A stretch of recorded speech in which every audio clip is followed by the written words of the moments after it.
Hi, this is Jack. I'm in my home office. Had a little free time, so I'm working on this little board here. I ran a test on the capacitors, and they were quite old, not running the right numbers, and a few of the transistors here were bad.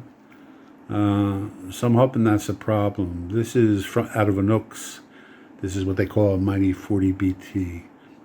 I felt bad for the father. This is for his kid. And I told him, look, you might as well throw it in the garbage, or I can look over it and see if I can get it going again. I said, I'll look at the regular boards, and if I can find something in the regular boards, that's great. I said, if I have to go over to the integrated circuit board, it's not worth it. Yeah, keep that in mind. When you're buying an amp and you're not looking to invest a lot of money, go for a small Fender or Marshall or something along those lines, PV or whatever. Just entry-level amps. Much better than getting these units from China with integrated circuit boards. Okay, that's it.